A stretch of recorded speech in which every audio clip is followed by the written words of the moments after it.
I'll speak into the mic. That might be really helpful for you guys. Wow. So I've heard that comedians test out their content on like lots of different audiences and like before they come to the big stage, and they probably wouldn't consider this a big stage, but I would.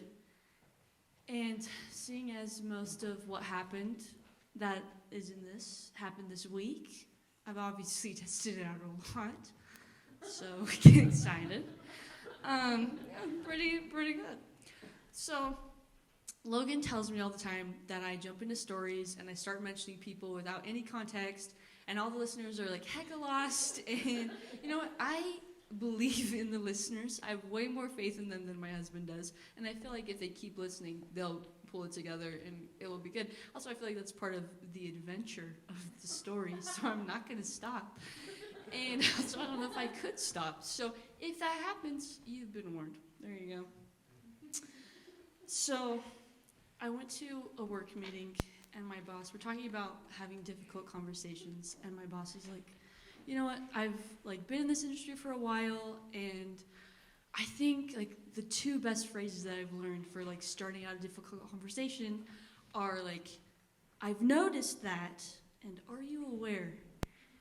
So the idea behind this is that you don't assume that someone's just doing something wrong on purpose, and that they're a total jerk, but they might not know.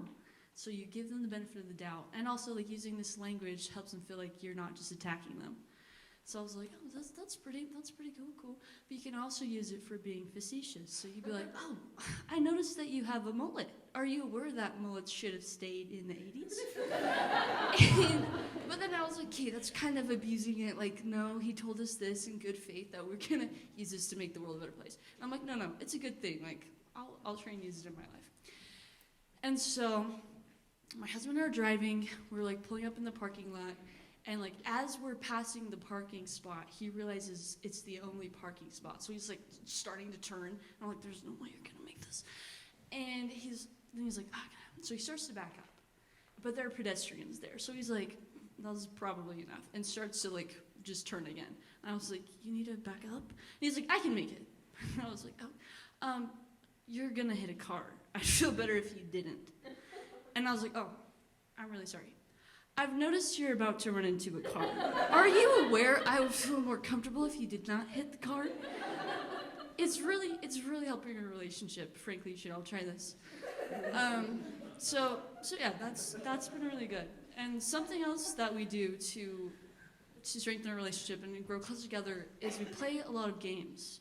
And we do this because we don't leave our house, and it's also usually like 10 p.m. at night. We're like, we should hang out. And we're like, what could we do? We're like, I guess we'll play these games. So we had lots of games, but we only had like 2 you could actually play with 2 people. And this is a problem when you play games at like 10 p.m. because no one wants to come over to your house and play games with you. So we're like, okay, so we just would rotate through those until we were like losing our minds. But we got a bunch of games for Christmas. So we've been having good times with those. And I'm pretty competitive, which I feel like most people wouldn't believe. You're doing stand-up. I could see it.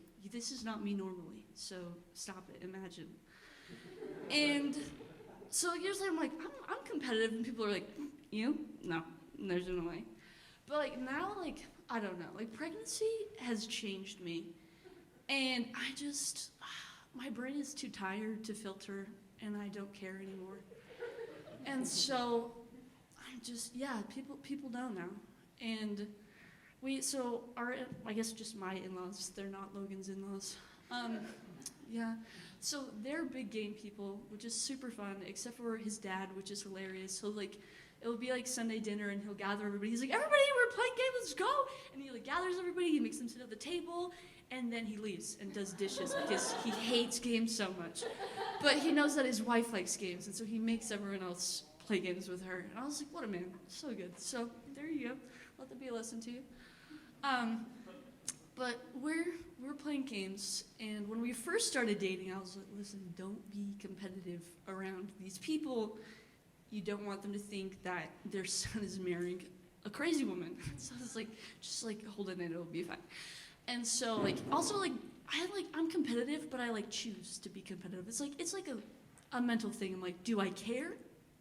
Do I know these people? Okay, I'll be competitive. But now it just happens. But like before, I was like, no, they can't know that I'll get invested.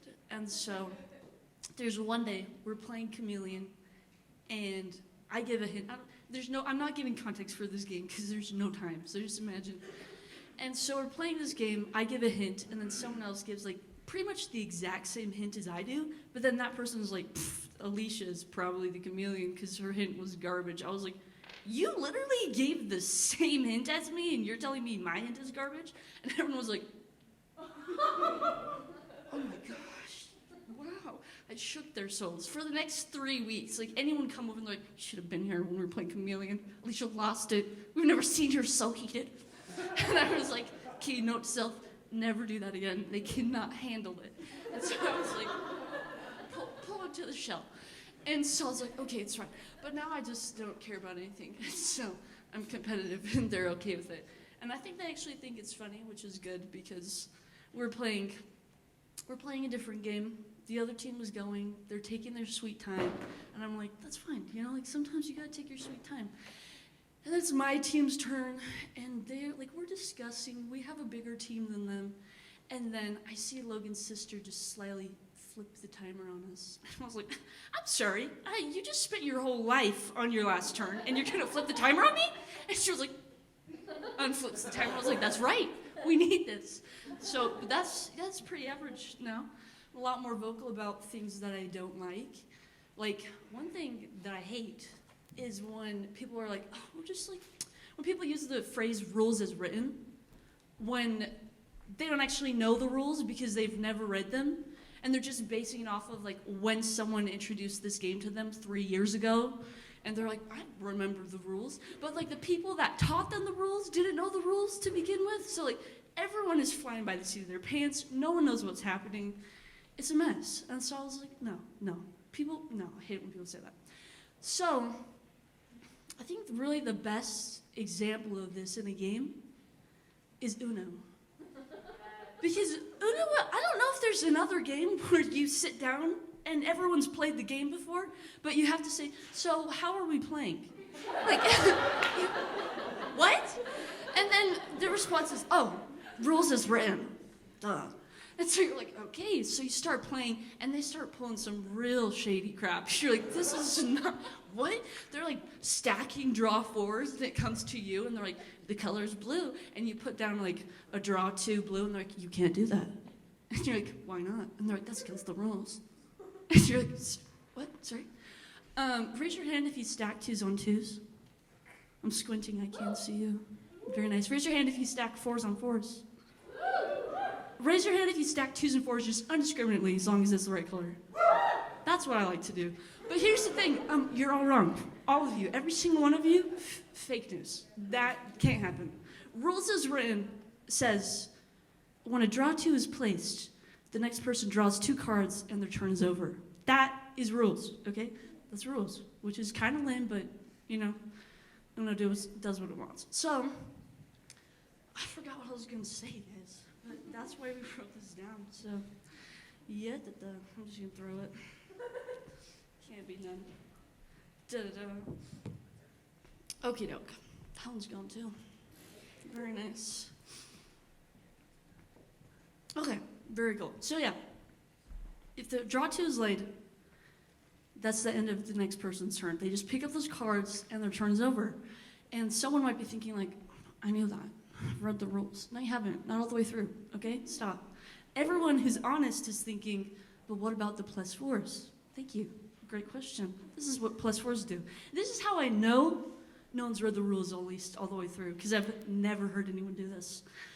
So, if someone lays down a +4, you can't even lay down a +4 unless you don't have any of the color that's being discarded, or any other wilds. So if you do write down a +4, the person after you can challenge you, okay? This is in Uno rules. They challenge you and they look at your cards, and if you do have that color, then you have to pick up the draw 4. But if you don't, sorry, I'm like cold, so I'm shivering, and I'm a little nervous, but if you don't have those colors, then they have to draw 6 cards. It's the most overpowered thing, and no one's talking about it. I was like, it's because you know the rules. So there you go. Next time someone's like, oh, rules is written, pull that on them. That's what I'm saying. It's what should be done. A revolution, okay? So, okay, but also to be fair, it's like near the end of the rule book. But to be fair, it's not really a book, it's like a pamphlet, so we're all pretty lazy. But it's like that point when you're like, I'm gonna read all of the rules. And then you start reading the rules and you get to like a little over halfway, and then you're like, I know the rules, I don't need this, bye. So you just give up on that. But, I mean, most people don't even attempt to read the rules all the way through. It's just when there's like a disagreement, they're like, well, let's check the rule book. And they just look up that specific rule and that's it. But, will you bring me my coat, please? Sorry, I'm so cold. I just get chilly, you know, it's good. But, I'm just gonna wait to get my coat. This is my very nice husband. Also, everything that I say in this, he knows, and he's okay with it, so don't feel too bad. Get that. Ooh, that's better. Okay. But people only look at the rule book when there's a disagreement of the rules, and they're like, well, we better check the ultimate source. But here's the thing, it doesn't matter if you even check the ultimate source, because the rule books are so vague, they're pretty much useless anyways. We're playing Uno. It's like our first time playing Uno 1-on-1. And Logan's putting down his second to last card. So if you've never played Uno, I'll explain. And also, where have you been? What are you doing? If you have 2 cards and you're playing your second to last one, after you put it down, you say Uno, because you have 1 card left in your hand, and then you're chilling. But if someone says Uno before you, then you have to pick up 2 cards. So that's because, that's what we're working with. So Logan's putting his second to last card down, and he's like looking at me and like making eye contact, and it touches the pile, and he's like, Uno. But here's the thing. He's still holding the card. He never let go of the card. I was like, you can't do that. It's cheating. And he was like, what? He says, I was like, the rules?